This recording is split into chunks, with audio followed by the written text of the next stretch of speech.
This image is a photograph of a sign for Yellowstone National Park. Figure 30.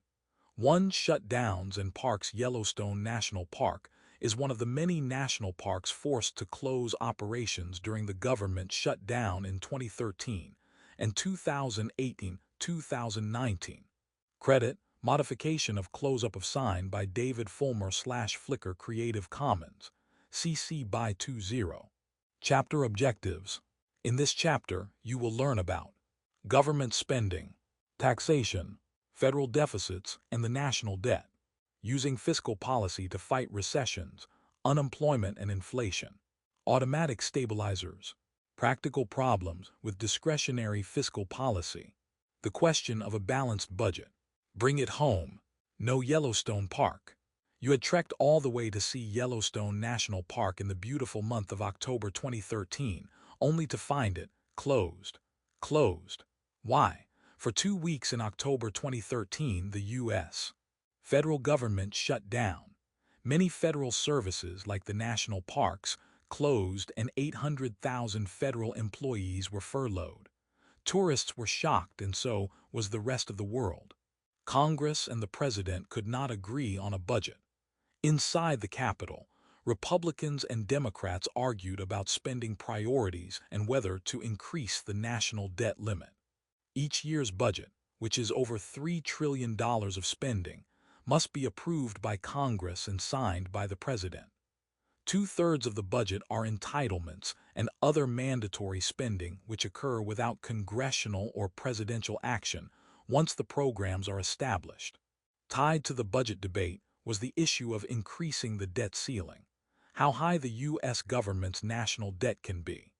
The House of Representatives refused to sign on to the bills to fund the government unless they included provisions to stop or change the Affordable Health Care Act, more colloquially known as Obamacare.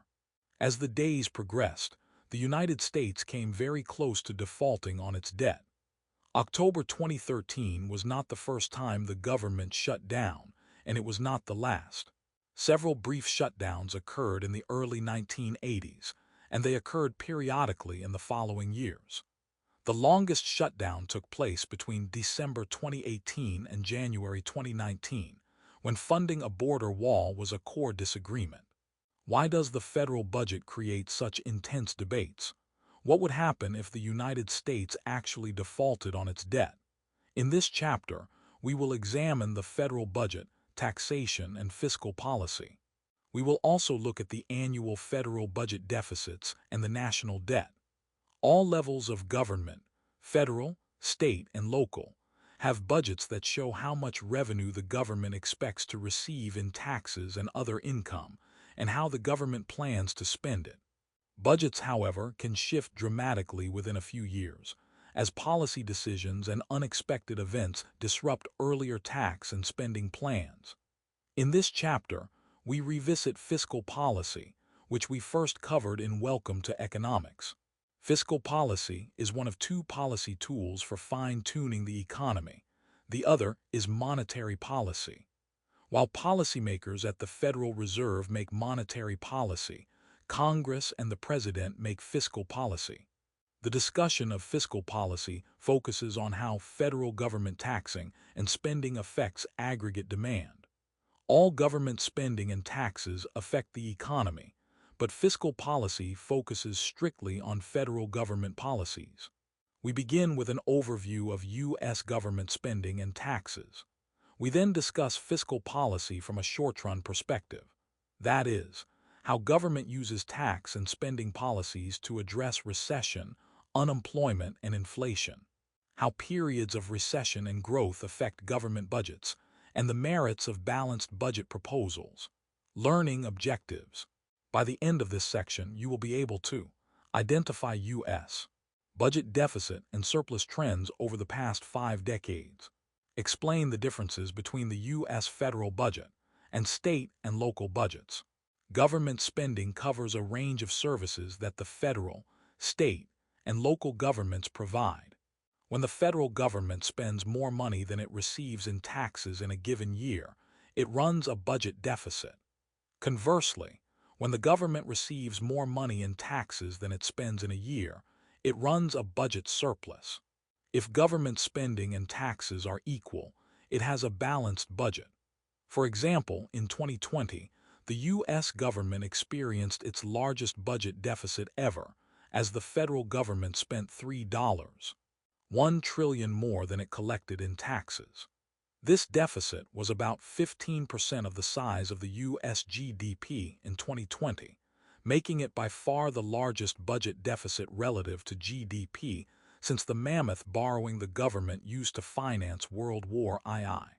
To put it into perspective, the previous record deficits were experienced during the Great Recession of 2007-2009, when the deficit reached 9.6% of GDP.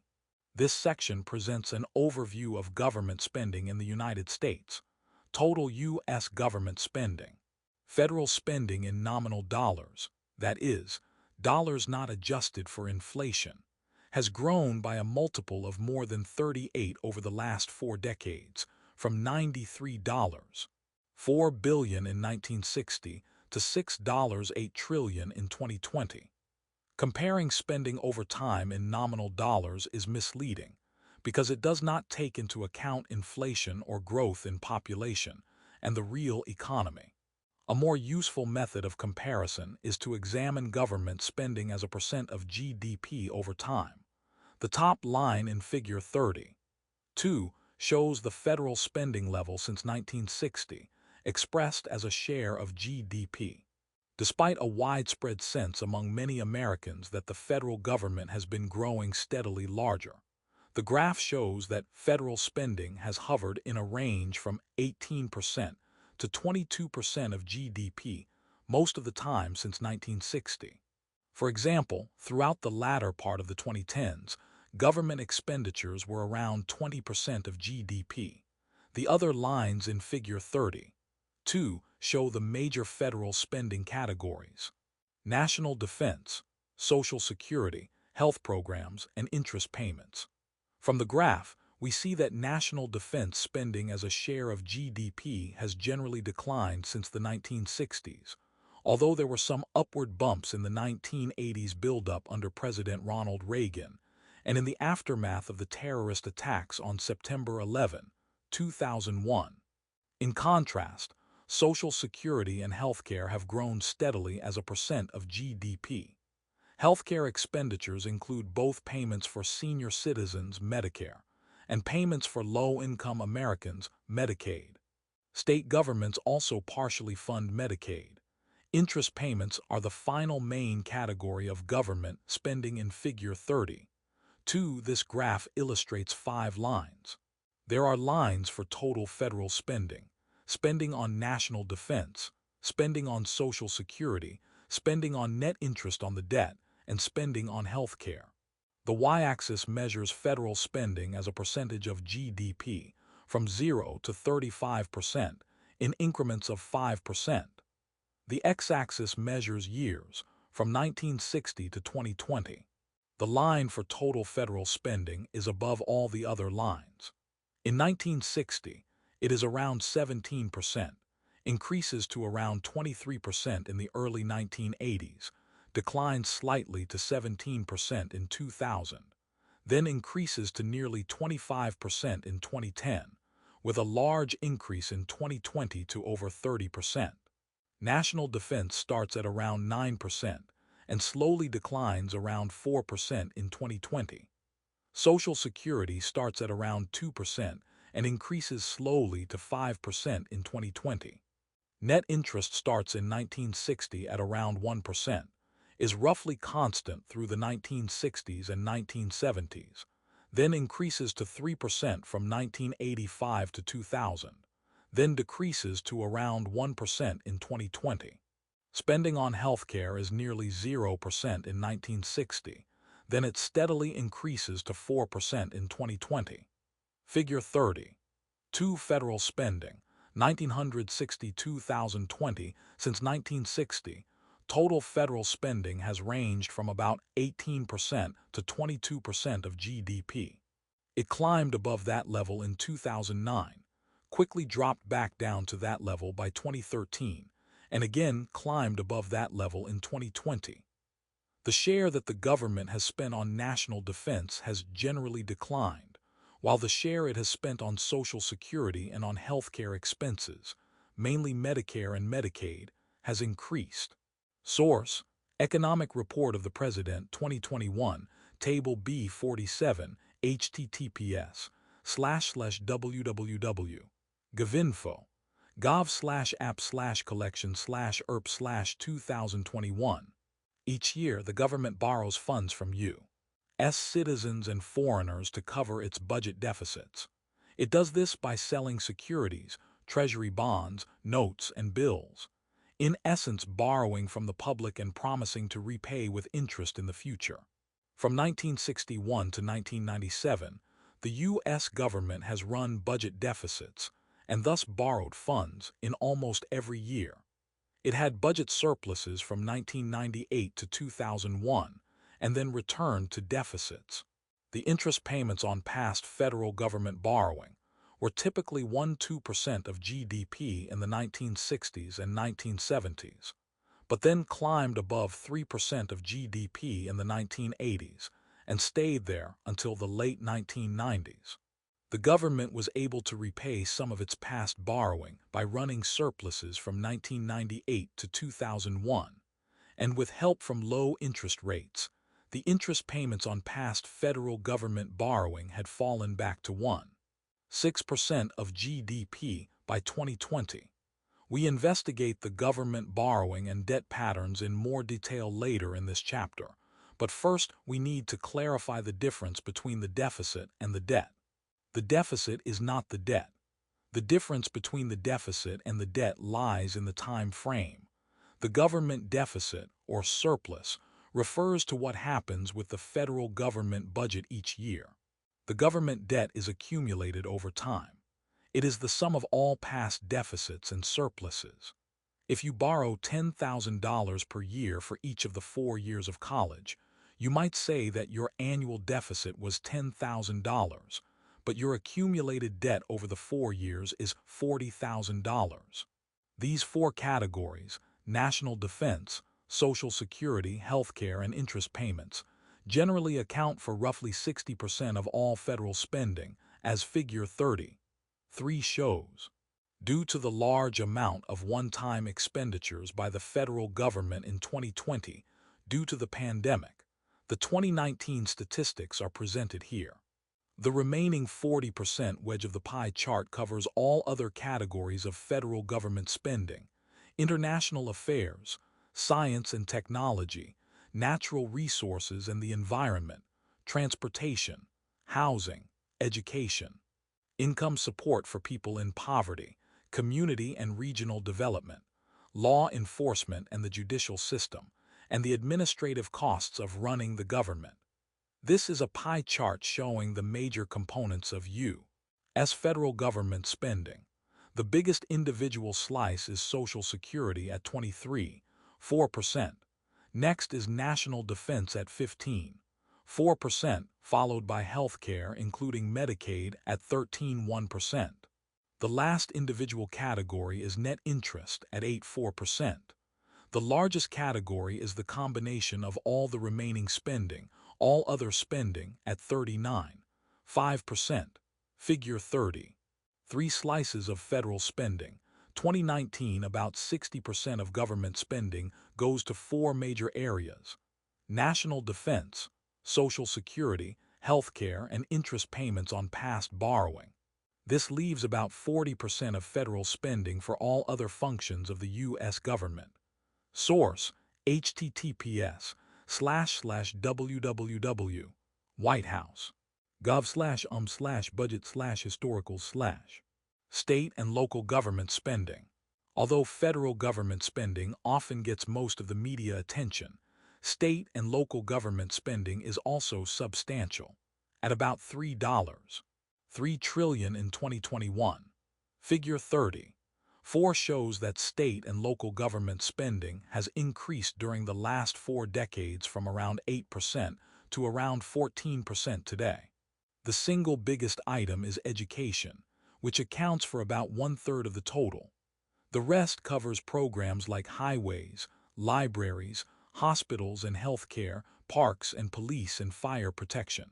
Unlike the federal government, all states, except Vermont, have balanced budget laws, which means any gaps between revenues and spending must be closed by higher taxes, lower spending, drawing down their previous savings, or some combination of all of these.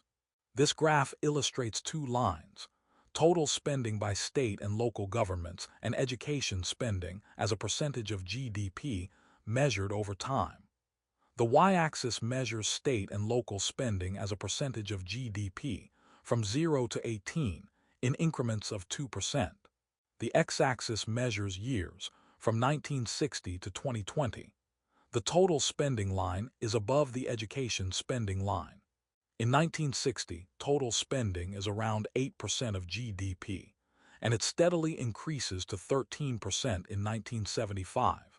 Then it increases again to around 14% in the early 1990s, then again to almost 16% in 2010, and then it declines to 14% in 2020. Education spending as a percentage of GDP starts at 3% in 1960 and increases to 5% in 1975, and it is roughly flat at 5% to 2020. Figure 30.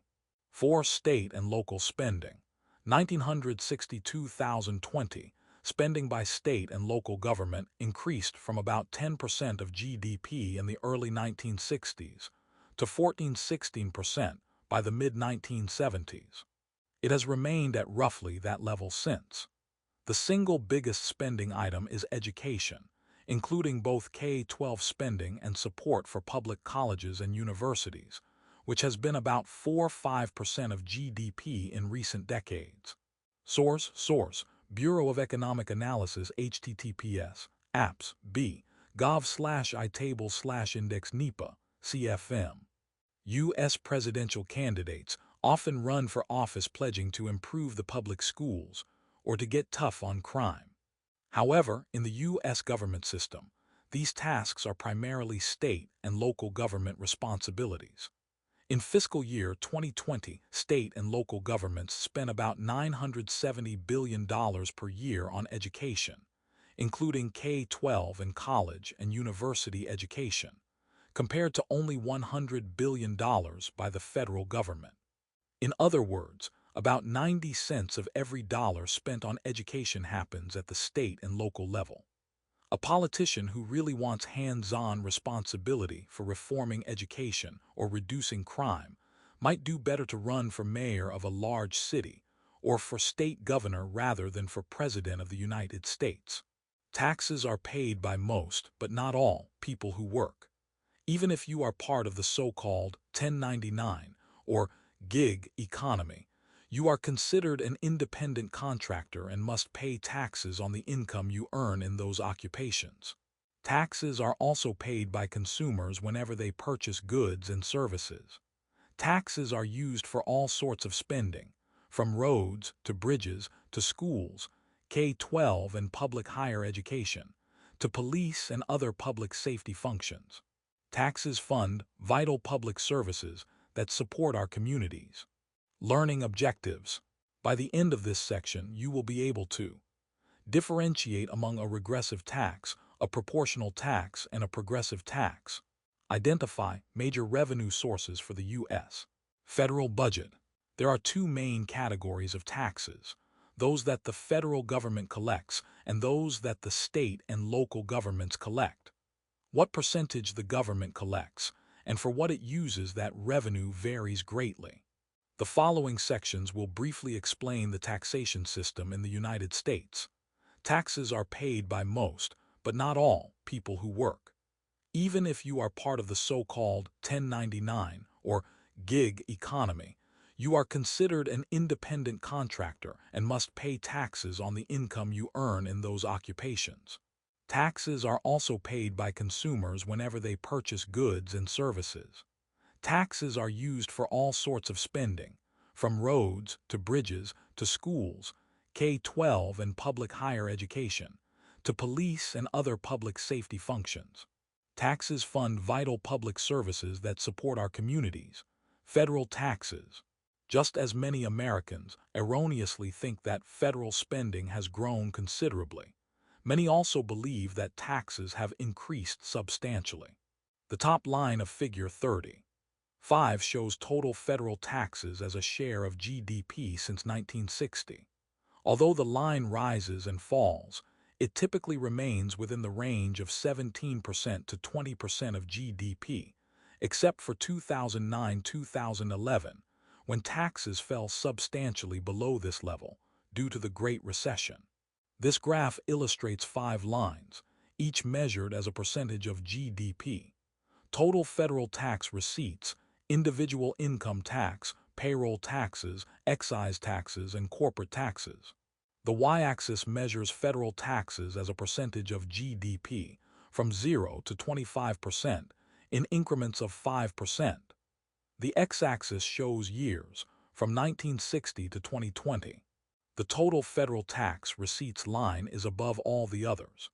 It starts at around 17% of GDP and moves up and down between slightly over 15% to 19% between 1960 and 2000.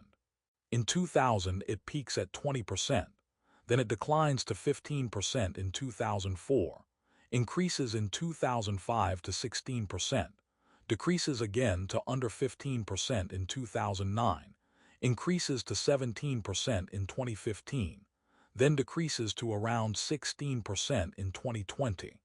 Individual income taxes start in 1960 as 7% of GDP, then gradually increases, with a few small increases and decreases, reaching nearly 10% in 2020. It then decreases to 6% in 2009 and increases to around 7% in 2020. Payroll taxes are 4% of GDP in 1960, then increased to 6% in the early 1980s, and are generally constant at that rate to 2020. Excise taxes are around 3% of GDP in 1960, slowly decrease over time to around 2% in 2020. Corporate taxes as a percentage of GDP are 3% in 1960, increased to 4% in the late 1960s, then decline over time to 1% in 2020. Figure 30.5 Federal taxes. 1962,020 federal tax revenues have been about 17–20% of GDP during most periods in recent decades. The primary sources of federal taxes are individual income taxes and the payroll taxes that finance Social Security and Medicare. Corporate income taxes and social insurance taxes provide smaller shares of revenue. Source: Economic Report of the President, 2021. Table B47, https://www.gov/app/collection/ERP/2021. Figure 30.5 also shows the taxation patterns for the main categories that the federal government taxes: individual income taxes, corporate income taxes, and social insurance and retirement receipts. When most people think of federal government taxes, the first tax that comes to mind is the individual income tax that is due every year on April 15, or the first business day after. The personal income tax is the largest single source of federal government revenue, but it still represents less than half of federal tax revenue. The second largest source of federal revenue is the payroll tax, captured in social insurance and retirement receipts, which provides funds for Social Security and Medicare. Payroll taxes have increased steadily over time. Together, the personal income tax and the payroll tax accounted for over 85% of federal tax revenues in 2020. Although personal income tax revenues account for more total revenue than the payroll tax, nearly 3/4 of households pay more in payroll taxes than in income taxes. The income tax is a progressive tax, which means that the tax rates increase as a household's income increases. Taxes also vary with marital status, family size, and other factors. The marginal tax rates, the tax due on all yearly income, for a single taxpayer range from 10% to 35%, depending on income, as the following Clear It Up feature explains. Clear it up. How does the marginal rate work? Suppose that a single taxpayer's income is $35,000 per year. Also suppose that income from $0 to $9,075 is taxed at 10%. Income from $9,075 to $36,900 is taxed at 15%. And finally, income from $36,900 and beyond is taxed at 25%. Since this person earns $35,000, their marginal tax rate is 15%. The key fact here is that the federal income tax is designed so that tax rates increase as income increases, up to a certain level. The payroll taxes that support Social Security and Medicare are designed in a different way. First, the payroll taxes for Social Security are imposed at a rate of 12.4% up to a certain wage limit, set at $137,700 in 2020. Medicare, on the other hand, pays for elderly health care and is fixed at 2.9% with no upper ceiling. In both cases, the employer and the employee split the payroll taxes. An employee only sees 6.2% deducted from their paycheck for Social Security and 1.45% from Medicare. However, as economists are quick to point out, the employer's half of the taxes are probably passed along to the employees in the form of lower wages. So in reality, the worker pays all of the payroll taxes. If you are a member of the gig economy and receive a 1099 tax statement, then you are considered an independent contractor, and so you must pay the employee and employer side of the payroll tax. We also call the Medicare payroll tax a proportional tax. That is, a flat percentage of all wages earned. The Social Security payroll tax is proportional up to the wage limit, but above that level it becomes a regressive tax, meaning that people with higher incomes pay a smaller share of their income in tax. The third largest source of federal tax revenue, as Figure 30.5 shows, is the corporate income tax. The common name for corporate income is profits. Over time, corporate income tax receipts have declined as a share of GDP, from about 4% in the 1960s to an average of 1% to 2% of GDP in the past 40 years. The federal government has a few other smaller sources of revenue. It imposes an excise tax, that is, a tax on a particular good, on gasoline, tobacco, and alcohol. As a share of GDP, the amount the government collects from these taxes has stayed nearly constant over time, from about 2% of GDP in the 1960s to roughly 3% by 2020, according to the nonpartisan Congressional Budget Office. The government also imposes an estate and gift tax on people who pass large amounts of assets to the next generation, either after death or during life in the form of gifts. These estate and gift taxes collected about 0.2% of GDP in 2020. By a quirk of legislation, the government repealed the estate and gift tax in 2010, but reinstated it in 2011. Other federal taxes, which are also relatively small in magnitude, include tariffs. The government collects on imported goods and charges for inspections of goods entering the country. State and local taxes. At the state and local level, taxes have been rising as a share of GDP over the last few decades to match the gradual rise in spending, as Figure 30.6 illustrates. The main revenue sources for state and local governments are sales taxes, property taxes, and revenue passed along from the federal government. But many state and local governments also levy personal and corporate income taxes, as well as impose a wide variety of fees and charges. The specific sources of tax revenue vary widely across state and local governments. Some states rely more on property taxes, some on sales taxes, some on income taxes, and some more on revenues from the federal government. This graph illustrates total state and local revenue as a percentage of GDP and how it changes over time. The y-axis shows total state and local revenue as a percentage of GDP from 0 to 18% in increments of 2%. The x-axis measures years from 1960 to 2018. The line starts in 1960 at slightly over 9% of GDP and increases steadily over 16% of GDP in 2012, followed by a small decrease to around 15% in 2018. Figure 30. 6 state and local tax revenue as a share of GDP. 1962,020 state and local tax revenues have increased to match the rise in state and local spending. Source: Economic Report of the President, 2020, Table B50, https://www.gov/app/collection/erp/2021. Learning objectives. By the end of this section, you will be able to explain the U.S. federal budget in terms of annual debt and accumulated debt, understand how economic growth or decline can influence a budget surplus or budget deficit.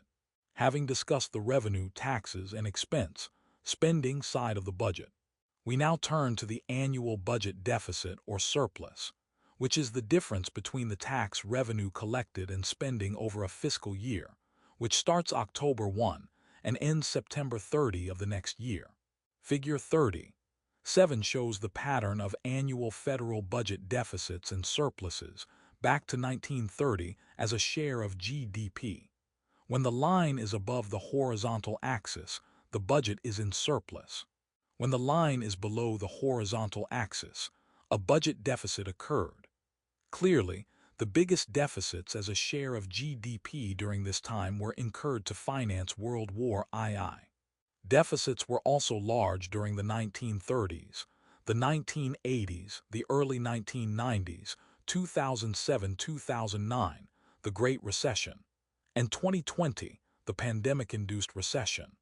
This graph illustrates the federal deficit as a percentage of GDP and how it changes over time. The y-axis measures the federal deficit as a percentage of GDP from 35% to 10% in increments of 5%. A negative percentage means the government is running a budget deficit. The x-axis measures years from 1930 to 2020. In 1930, there was a small budget surplus of around 0.5% of GDP.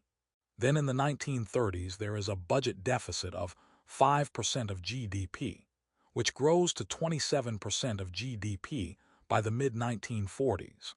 By the late 1940s, there is a budget surplus of 4% of GDP, and this steadily decreases into a deficit of 5% of GDP by the mid-1980s.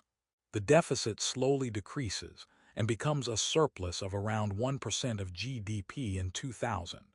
Then quickly becomes a budget deficit of around 2% in 2001, increasing to a budget deficit of 10% of GDP in 2009, decreasing to a budget deficit of 2% of GDP in 2015, then increasing again to a budget deficit of nearly 15% of GDP in 2020. Figure 37 pattern of federal budget deficits and surpluses. 1929-2020, the federal government has run budget deficits for decades. The budget was briefly in surplus in the late 1990s, before heading into deficit again in the first decade of the 2000s, and especially deep deficits in the 2007-2009 and 2020 recessions. Source: Federal Reserve Bank of St. Louis FRED. http research st louis org Fred 2 Series FYFSGDA 188S. Federal surplus or deficit as a percentage of gross domestic product. Debt-GDP ratio. Another useful way to view the budget deficit is through the prism of accumulated debt rather than annual deficits. The national debt refers to the total amount that the government has borrowed over time. In contrast, the budget deficit refers to how much the government has borrowed in one particular year. Figure 38 shows the ratio of debt-GDP since 1966. Until the 1970s, the debt-GDP ratio revealed a fairly clear pattern of federal borrowing. The government ran up large deficits and raised the debt-GDP ratio in World War II. But from the 1950s to the 1970s, the government ran either surpluses or relatively small deficits, and so the debt-GDP ratio drifted down. Large deficits in the 1980s and early 1990s caused the ratio to rise sharply. When budget surpluses arrived from 1998 to 2001, the debt-GDP ratio declined substantially. The budget deficit starting in 2002 then tugged the debt-GDP ratio higher, with a big jump when the recession took hold in 2008-2009. There was another leap in the ratio in 2020. This graph illustrates the federal debt as a percentage of GDP over time. The y-axis measures the federal debt as a percentage of GDP from 0 to 140% in increments of 10%. The x-axis shows years, from 1970 to 2020. The line begins in 1970 at around 38% of GDP, decreases slightly to around 30% of GDP in 1980. The increases to 60% of GDP in the early 1990s, decreases to around 50% of GDP in 2000, then increases to 100% of GDP around 2012, is roughly flat for a few years, then increases to over 120% of GDP in 2020. Figure 30. 8 federal debt as a percentage of GDP. 1942-2014 federal debt is the sum of annual budget deficits and surpluses. Annual deficits do not always mean that the debt-GDP ratio is rising. During the 1960s and 1970s, the government often ran small deficits, but since the debt was growing more slowly than the economy, the debt-GDP ratio was declining over this time. In the 2008-2009 recession, the debt-GDP ratio rose sharply before leveling off through the later 2010s. In 2020, it rose sharply again. Source: https Fred. St. Louis. Org Series Jeff DGDQ 188S. The next Clear It Up feature discusses how the government handles the national debt. Clear it up. What is the national debt? 1 year's federal budget deficit causes the federal government to sell treasury bonds to make up the difference between spending programs and tax revenues. The dollar value of all the outstanding treasury bonds on which the federal government owes money is equal to the national debt. Gross federal debt as a percentage of gross domestic product. The path from deficits to surpluses to deficits. Why did the budget deficits suddenly turn to surpluses from 1998 to 2001? And why did the surpluses return to deficits in 2002? Why did the deficit become so large in 2020? Figure 30. 9 suggests some answers. The graph combines the earlier information on total federal spending and taxes in a single graph, but focuses on the federal budget since 1990. This graph illustrates 2 lines: total government spending as a percentage of GDP over time, and government tax receipts as a percentage of GDP over time. The y-axis measures total government spending and taxes over time as a percentage of GDP, from 10 to 32%, in increments of 2%. The x-axis measures years, from 1990 to 2020. The total spending line is almost always above the tax receipts line, except in the late 1990s to around 2001. In 1990, total government spending as a percentage of GDP is around 21%, and it decreases to around 18% in 2001. It increases to around 20% in 2008, then spikes to 24% in 2009. It then decreases to 20% in 2014, is roughly flat until 2019, then spikes in 2020 to 32% of GDP.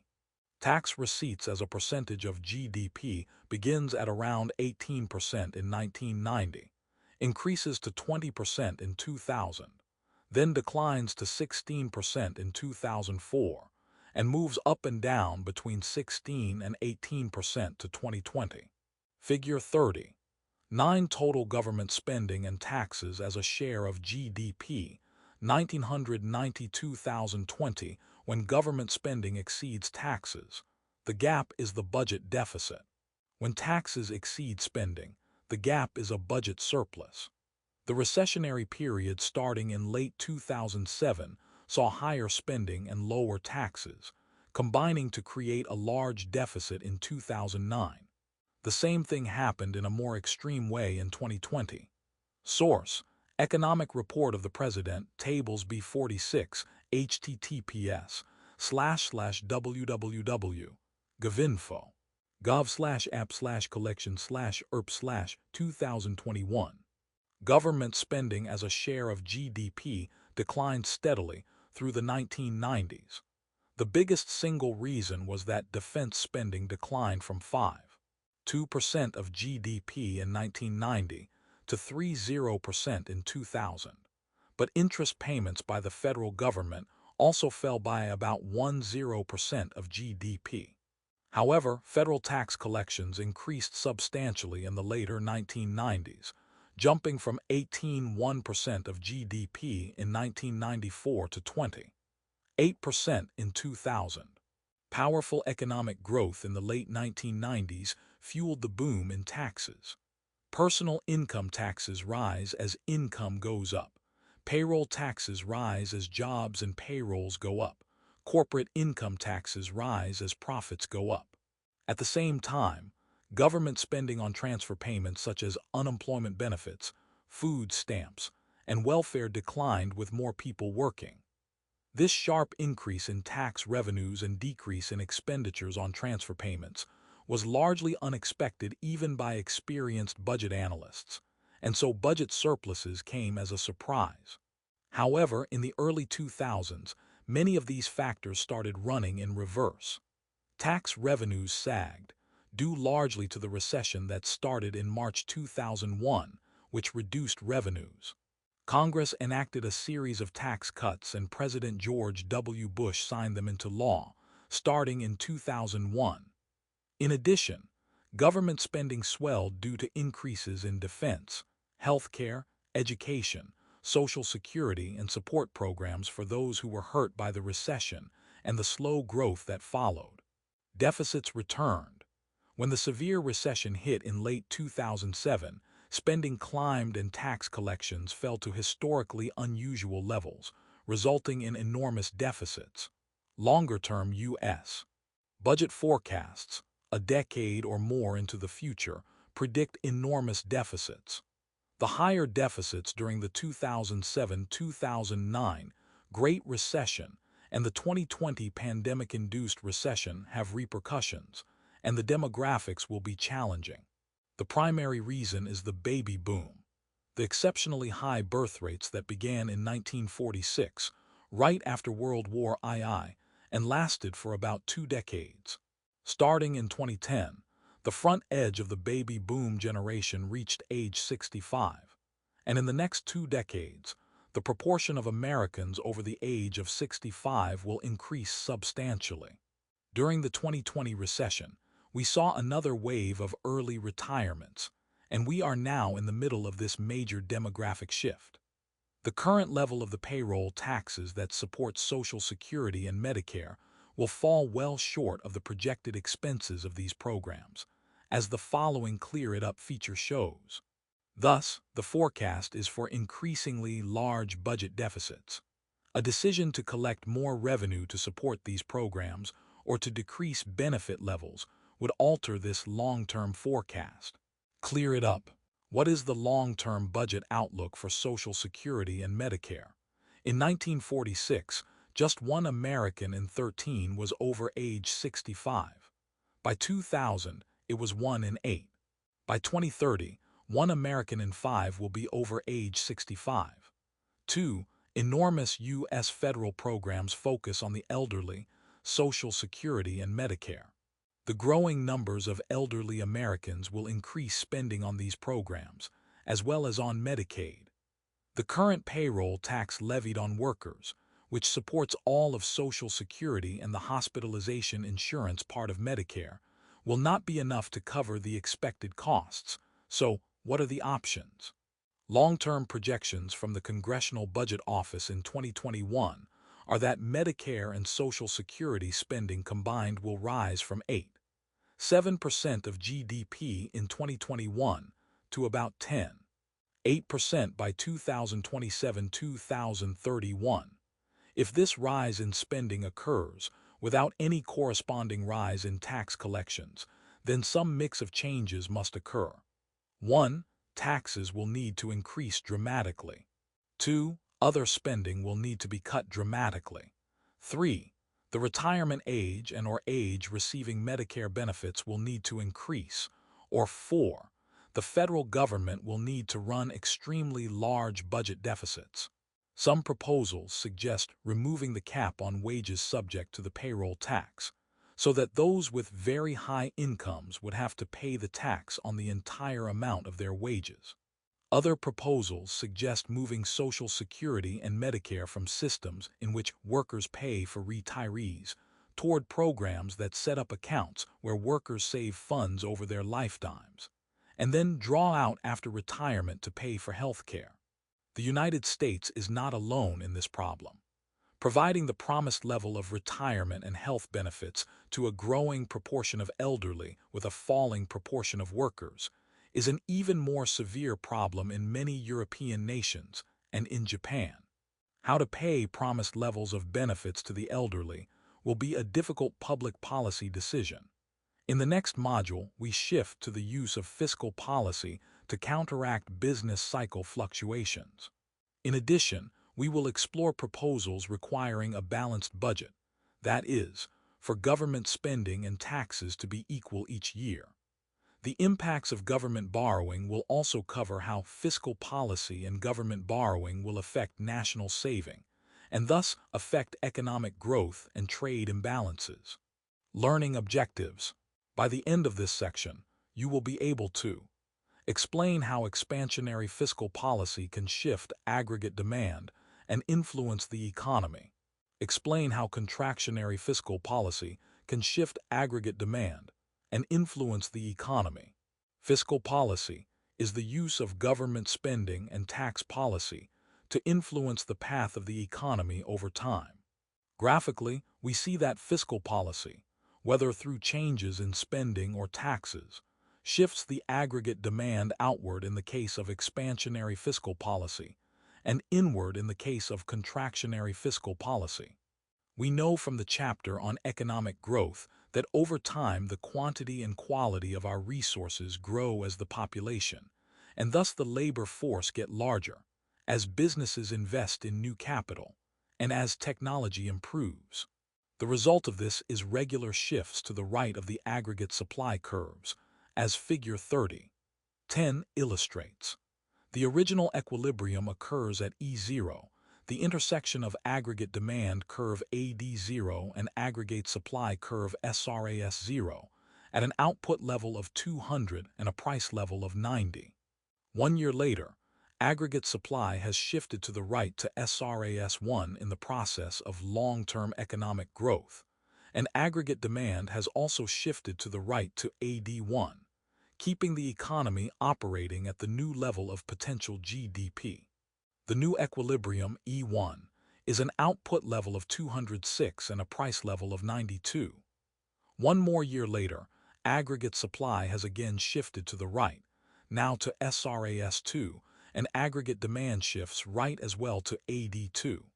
Now the equilibrium is E2, with an output level of 212 and a price level of 94. In short, the figure shows an economy that is growing steadily year to year, producing at its potential GDP each year, with only small inflationary increases in the price level. The graph shows 3 aggregate supply curves, 3 aggregate demand curves, and 3 potential GDP lines. Each aggregate demand curve intersects with an aggregate supply curve and the potential GDP line.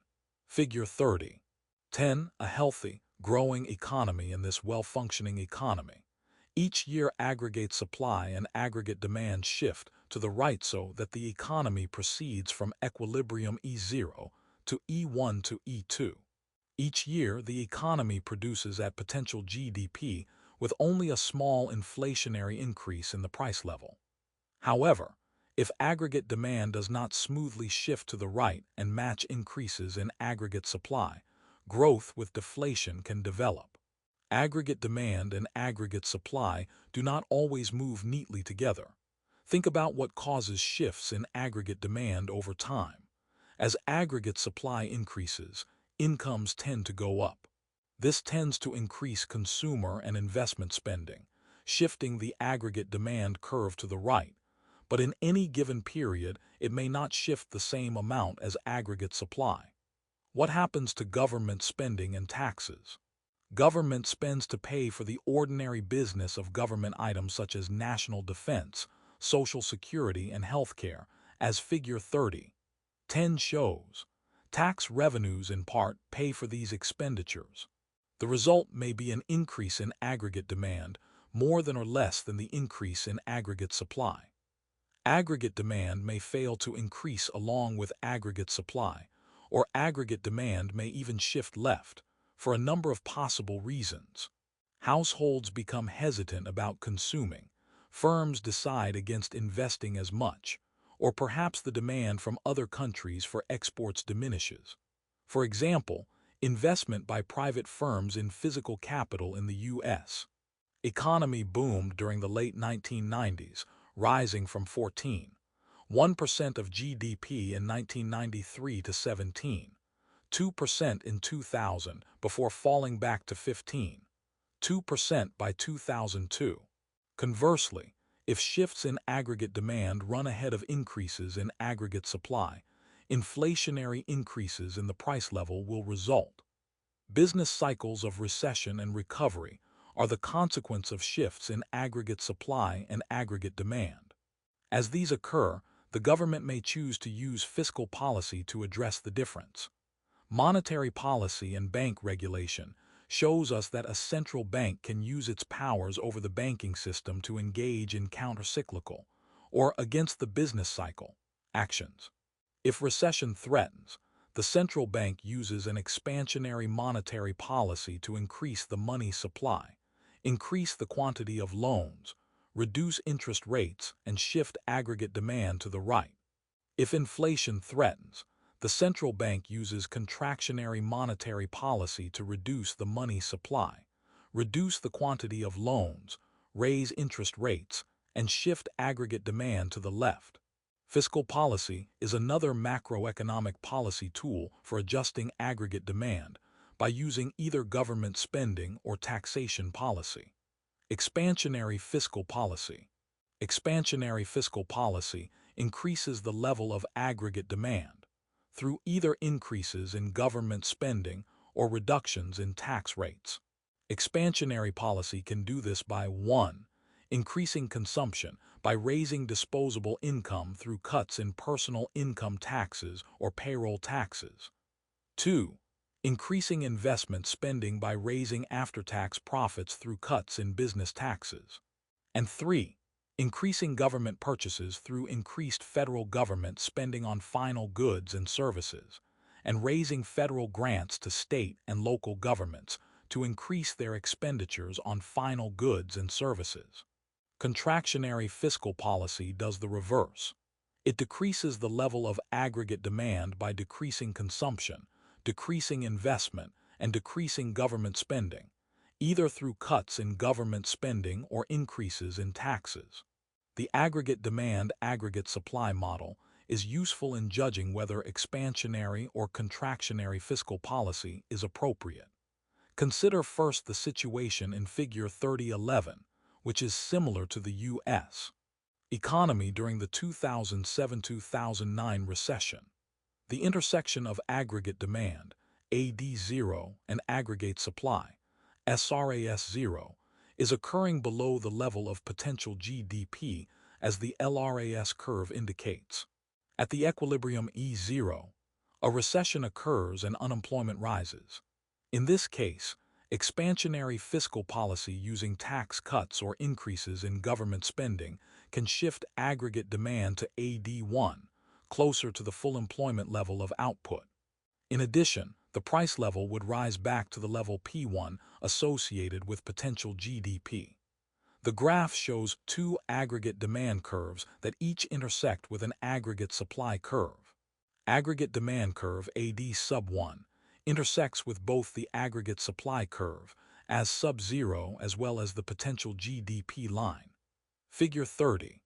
11 Expansionary fiscal policy, the original equilibrium E0, represents a recession occurring at a quantity of output Y0 below potential GDP.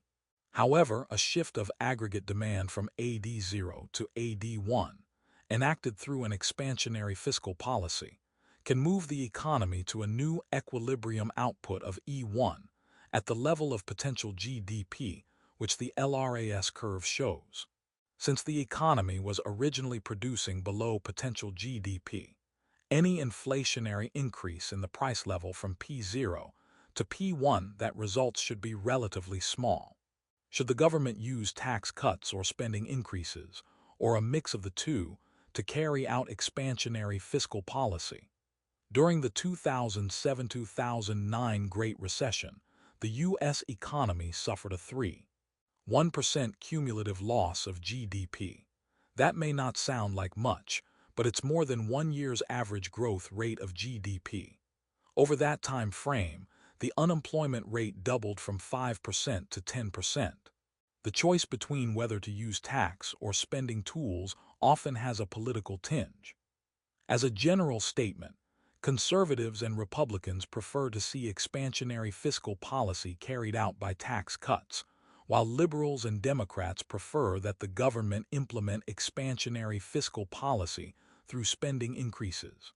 In a bipartisan effort to address the extreme situation, the Obama administration and Congress passed an $830 billion expansionary policy in early 2009, involving both tax cuts and increases in government spending.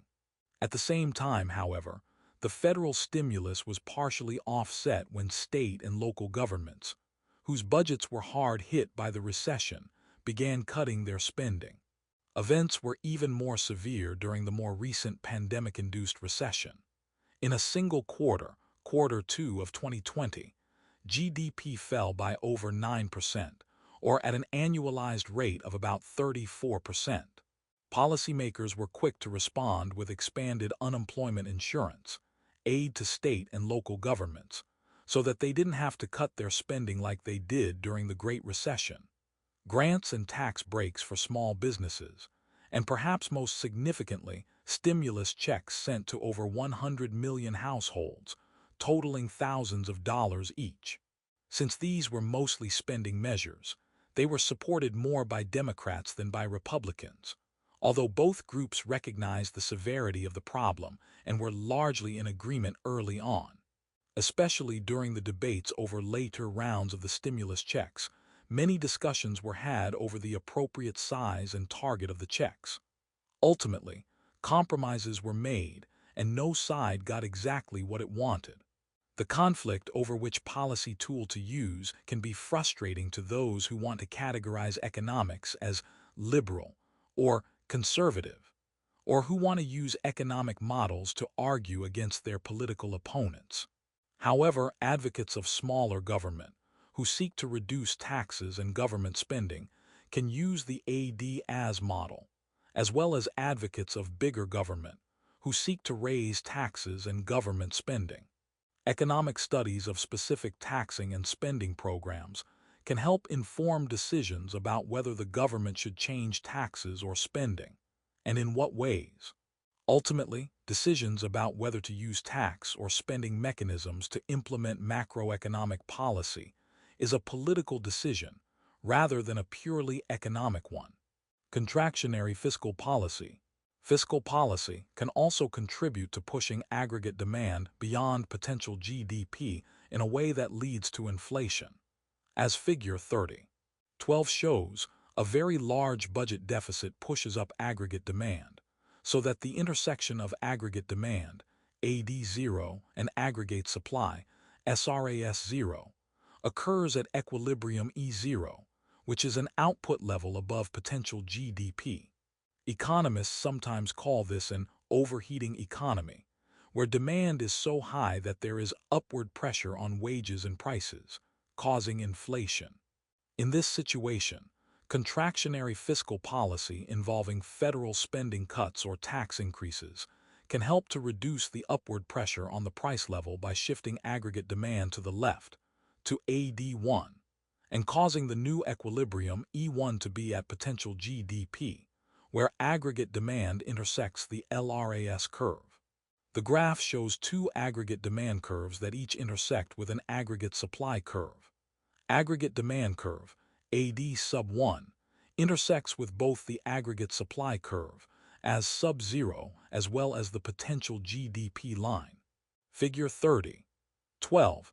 A contractionary fiscal policy, the economy starts at the equilibrium quantity of output Y0, which is above potential GDP. The extremely high level of aggregate demand will generate inflationary increases in the price level. A contractionary fiscal policy can shift aggregate demand down from AD0 to AD1, leading to a new equilibrium output E1, which occurs at potential GDP, where AD1 intersects the LRAS curve. Again, the AD, as model, does not dictate how the government should carry out this contractionary fiscal policy. Some may prefer spending cuts, others may prefer tax increases. Still others may say that it depends on the specific situation. The model only argues that, in this situation, the government needs to reduce aggregate demand. Learning objectives. By the end of this section, you will be able to describe how the federal government can use discretionary fiscal policy to stabilize the economy. Identify examples of automatic stabilizers.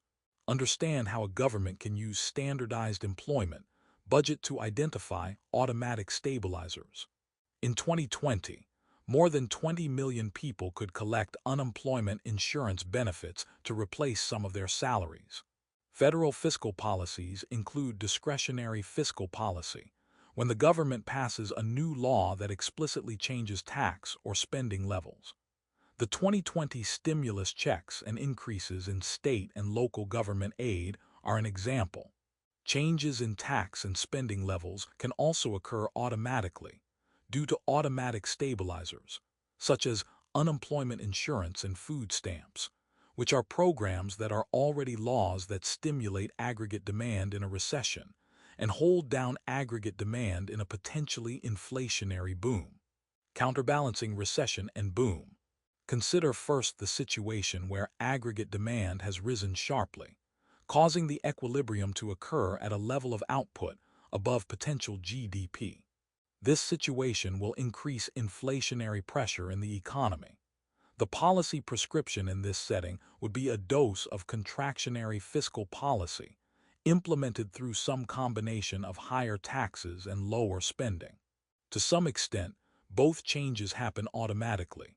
On the tax side, a rise in aggregate demand means that workers and firms throughout the economy earn more. Because taxes are based on personal income and corporate profits, a rise in aggregate demand automatically increases tax payments. On the spending side, stronger aggregate demand typically means lower unemployment and fewer layoffs, and so there is less need for government spending on unemployment benefits, welfare, Medicaid, and other programs in the social safety net. The process works in reverse, too. If aggregate demand were to fall sharply so that a recession occurs, then the prescription would be for expansionary fiscal policy, some mix of tax cuts and spending increases. The lower level of aggregate demand and higher unemployment will tend to pull down personal incomes and corporate profits, an effect that will reduce the amount of taxes owed automatically. Higher unemployment and a weaker economy should lead to increased government spending on unemployment benefits, welfare, and other similar domestic programs. In 2009, the stimulus package included an extension in the time allowed to collect unemployment insurance. In addition, The automatic stabilizers react to a weakening of aggregate demand with expansionary fiscal policy, and react to a strengthening of aggregate demand with contractionary fiscal policy, just as the AD-AS analysis suggests. A combination of automatic stabilizers and discretionary fiscal policy produced the very large budget deficit in 2020. The pandemic caused high levels of unemployment, meaning less tax-generating economic activity. The high unemployment rate triggered the automatic stabilizers that reduce taxes and increase spending. Due to the increased amount of unemployment insurance paid out by the federal and state governments, most economists, even those who are concerned about a possible pattern of persistently large budget deficits, are much less concerned or even quite supportive of larger budget deficits in the short run of a few years during and immediately after a severe recession. A glance back at economic history provides a second illustration of the power of automatic stabilizers. Remember that the length of economic upswings between recessions has become longer in the U.S. economy in recent decades, as we discussed in unemployment. The three longest economic booms of the 20th century happened in the 1960s, the 1980s, and the 1991-2001 time period. One reason why the economy has tipped into recession less frequently in recent decades is that the size of government spending and taxes has increased in the second half of the 20th century. Thus, the automatic stabilizing effects from spending and taxes are now larger than they were in the first half of the 20th century. Around 1900, for example, federal spending was only about 2% of GDP. In 1929, just before the Great Depression hit, government spending was still just 4% of GDP. In those earlier times, the smaller size of government made automatic stabilizers far less powerful than in the last few decades, when government spending often hovers at 20% of GDP or more. The Standardized Employment Deficit or Surplus. Each year, the Nonpartisan Congressional Budget Office, CBO, calculates the standardized employment budget, that is, what the budget deficit or surplus would be if the economy were producing at potential GDP, where people who look for work were finding jobs in a reasonable period of time and businesses were making normal profits, with the result that both workers and businesses would be earning more and paying more taxes. In effect, the standardized employment deficit eliminates the impact of the automatic stabilizers. Figure 13 compares the actual budget deficits of recent decades with the CBO's standardized deficit. Link it up. Visit this website to learn more from the Congressional Budget Office. This graph illustrates two lines, the standardized deficit surplus and the actual deficit surplus, as percentages of GDP changing over time. The y-axis measures the percentage of GDP from 10 to 4 in increments of 2%. The x-axis shows years, from 1965 to 2020. Both lines follow nearly the exact same pattern, as both are rising and falling at roughly the same time. Each begins at around 0% of GDP in 1965. Then in 1969, they decline to a nearly 4% of GDP standardized deficit surplus and 3% actual deficit surplus, both increasing back to around 0% in 1970. Then both steadily declined to around 5% by the mid-1980s, then both increased to around 2% in 2000, then decrease again to around 3% in 2005, increased to around 1% in 2008, then the standardized deficit surplus decreases to 7% in 2009, and the actual decreases to 9% in 2009. Both increased to around 2% in 2015, then decreased to 5% in 2020.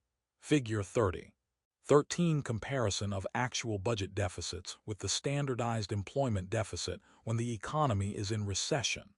The standardized employment budget deficit is less than the actual budget deficit because the economy is below potential GDP. and the automatic stabilizers are reducing taxes and increasing spending. When the economy is performing extremely well, the standardized employment deficit, or surplus, is higher than the actual budget deficit, or surplus, because the economy is producing about potential GDP. So the automatic stabilizers are increasing taxes and reducing the need for government spending. Sources: Actual and Cyclically Adjusted Budget Surpluses Deficits, https://www.cbo.gov/data/budget economic data #8. Notice that in recession years like the early 1990s, 2001, or 2009, the standardized employment deficit is smaller than the actual deficit. These data are only available up until February 2020, so they do not include the effects of the pandemic. During recessions, the automatic stabilizers tend to increase the budget deficit, so if the economy was instead at full employment, the deficit would be reduced. However, in the late 1990s, the standardized employment budget surplus was lower than the actual budget surplus. The gap between the standardized budget deficit or surplus and the actual budget deficit or surplus shows the impact of the automatic stabilizers. More generally, the standardized budget figures allow you to see what the budget deficit would look like with the economy held constant at its potential GDP level of output. Automatic stabilizers occur quickly. Lower wages means that a lower amount of taxes is withheld from paychecks right away. Higher unemployment or poverty means that government spending in those areas rises as quickly as people apply for benefits. However, while the automatic stabilizers offset part of the shifts in aggregate demand, they do not offset all or even most of it. Historically, automatic stabilizers on the tax and spending side offset about 10% of any initial movement in the level of output. This offset may not seem enormous, but it is still useful.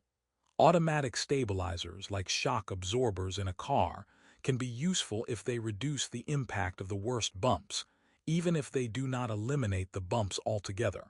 Child tax credit. One new form of government spending meant to support working families is an expanded child tax credit, CTC.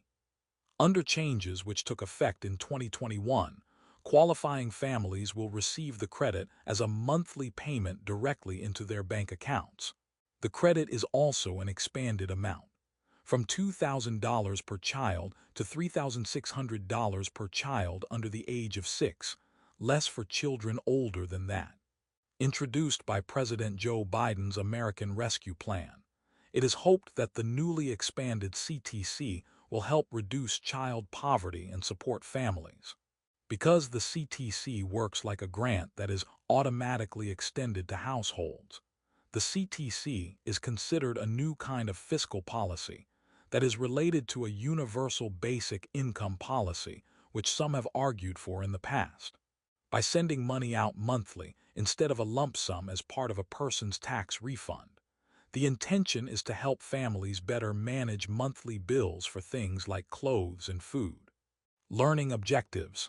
By the end of this section, you will be able to understand how fiscal policy and monetary policy are interconnected, explain the 3 lag times that often occur when solving economic problems, identify the legal and political challenges of responding to an economic problem. In the early 1960s, many leading economists believed that the problem of the business cycle and the swings between cyclical unemployment and inflation were a thing of the past. On the cover of its December 31, 1965, issue, Time magazine, then the premier news magazine in the United States, ran a picture of John Maynard Keynes, and the story inside identified Keynesian theories as the prime influence on the world's economies.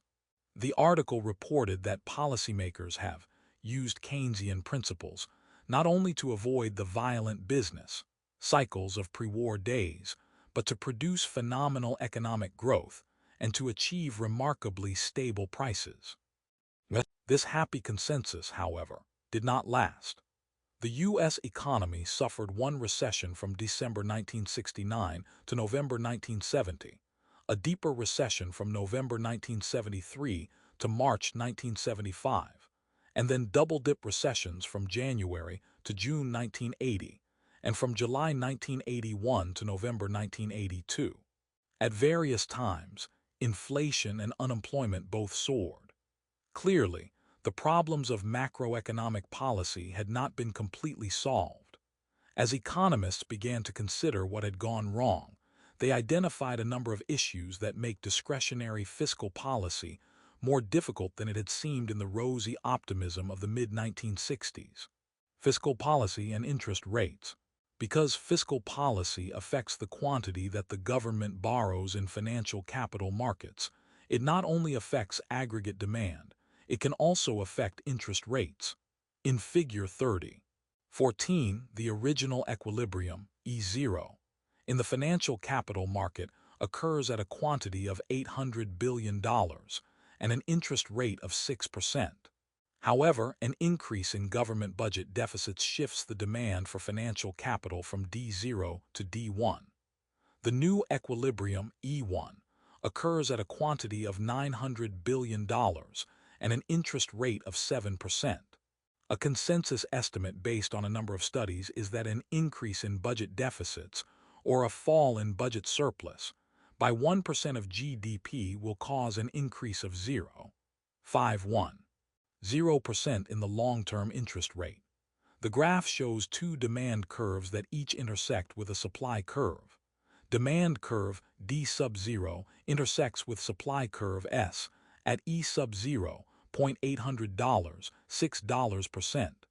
Demand curve D sub 1 intersects with supply curve S at E sub 1, $0.900, $7%. Figure 30.14 Fiscal policy and interest rates. When a government borrows money in the financial capital market, it causes a shift in the demand for financial capital from D0 to D1. As the equilibrium moves from E0 to E1, the equilibrium interest rate rises from 6% to 7% in this example. In this way, an expansionary fiscal policy intended to shift aggregate demand to the right can also lead to a higher interest rate, which has the effect of shifting aggregate demand back to the left. A problem arises here. An expansionary fiscal policy with tax cuts or spending increases is intended to increase aggregate demand. If an expansionary fiscal policy also causes higher interest rates, then firms and households are discouraged from borrowing and spending, as occurs with tight monetary policy, thus reducing aggregate demand. Even if the direct effect of expansionary fiscal policy on increasing demand is not totally offset by lower aggregate demand from higher interest rates, fiscal policy can end up less powerful than was originally expected. We refer to this as crowding out, where government borrowing and spending results in higher interest rates, which reduces business investment and household consumption. The broader lesson is that the government must coordinate fiscal and monetary policy. If expansionary fiscal policy is to work well, then the central bank can also reduce or keep short-term interest rates low. Conversely, monetary policy can also help to ensure that contractionary fiscal policy does not lead to a recession. Long and variable time lags. The government can change monetary policy several times each year, but it takes much longer to enact fiscal policy. Imagine that the economy starts to slow down. It often takes some months before the economic statistics signal clearly that a downturn has started, and a few months more to confirm that it is truly a recession and not just a 1 or 2 month blip. Economists often call the time it takes to determine that a recession has occurred the recognition lag. After this lag, policymakers become aware of the problem and propose fiscal policy bills. The bills go into various congressional committees for hearings, negotiations, votes, and then, if passed, eventually for the president's signature. Many fiscal policy bills about spending or taxes propose changes that would start in the next budget year or would be phased in gradually over time. Economists often refer to the time it takes to pass a bill as the legislative lag. Finally, once the government passes the bill, it takes some time to disperse the funds to the appropriate agencies to implement the programs. Economists call the time it takes to start the projects the implementation lag. Moreover, the exact level of fiscal policy that the government should implement is never completely clear. Should it increase the budget deficit by 0.5% of GDP, by 1% of GDP, by 2% of GDP? In an ADAS diagram, it is straightforward to sketch an aggregate demand curve shifting to the potential GDP level of output. In the real world, we only know roughly, not precisely, the actual level of potential output, and exactly how a spending cut or tax increase will affect aggregate demand is always somewhat controversial. Also unknown is the state of the economy at any point in time. During the early days of the Obama administration, for example, no one knew the true extent of the economy's deficit. During the 2008-2009 financial crisis, the rapid collapse of the banking system and automotive sector made it difficult to assess how quickly the economy was collapsing. Thus, it can take many months or even more than a year to begin an expansionary fiscal policy after a recession has started. And even then, uncertainty will remain over exactly how much to expand or contract taxes and spending. When politicians attempt to use counter-cyclical fiscal policy to fight recession or inflation, they run the risk of responding to the macroeconomic situation of 2 or 3 years ago, in a way that may be exactly wrong for the economy at that time. George P. Shultz, a professor of economics, former Secretary of the Treasury, and Director of the Office of Management and Budget, once wrote, "While the economist is accustomed to the concept of lags, the politician likes instant results. The tension comes because, as I have seen on many occasions, the economist's lag is the politician's nightmare." Temporary and permanent fiscal policy. A temporary tax cut or spending increase will explicitly last only for a year or two, and then revert to its original level. A permanent tax cut or spending increase is expected to stay in place for the foreseeable future. The effect of temporary and permanent fiscal policies on aggregate demand can be very different. Consider how you would react if the government announced a tax cut that would last 1 year and then be repealed, in comparison with how you would react if the government announced a permanent tax cut. Most people and firms will react more strongly to a permanent policy change than a temporary one. This fact creates an unavoidable difficulty for countercyclical fiscal policy. The appropriate policy may be to have an expansionary fiscal policy with large budget deficits during a recession, and then a contractionary fiscal policy with budget surpluses when the economy is growing well. However, if both policies are explicitly temporary ones, they will have a less powerful effect than a permanent policy. Structural economic change takes time. When an economy recovers from a recession, it does not usually revert to its exact earlier shape. Instead, the economy's internal structure evolves and changes, and this process can take time. For example, much of the economic growth of the mid-2000s was in the construction sector, especially of housing and finance. However, when housing prices started falling in 2007, and the resulting financial crunch led into recession, as we discussed in monetary policy and bank regulation, both sectors contracted. The manufacturing sector of the U.S. economy has been losing jobs in recent years as well, under pressure from technological change and foreign competition.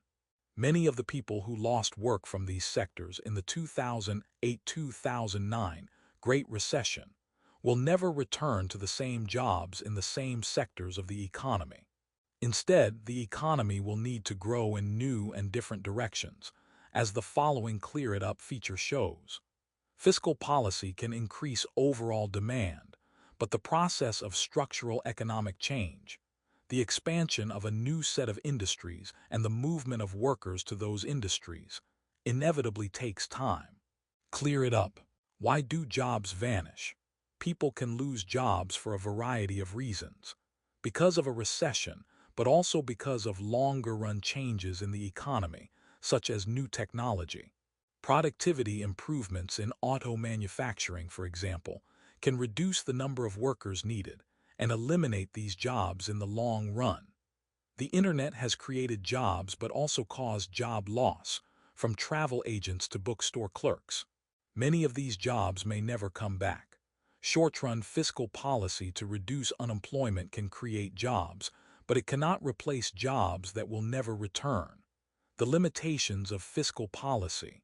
Fiscal policy can help an economy that is producing below its potential GDP to expand aggregate demand so that it produces closer to potential GDP, thus lowering unemployment.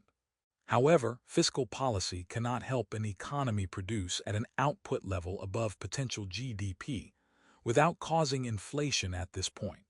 Unemployment becomes so low that workers become scarce and wages rise rapidly. Link it up. Visit this website to read about how fiscal policies are affecting the recovery. Political realties and discretionary fiscal policy.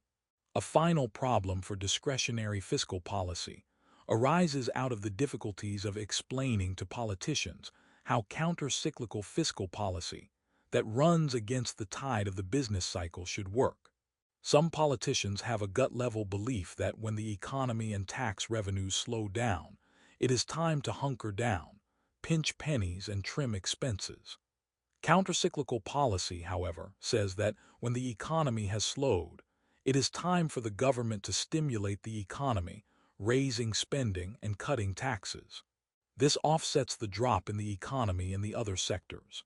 Conversely, when economic times are good and tax revenues are rolling in, politicians often feel that it is time for tax cuts and new spending.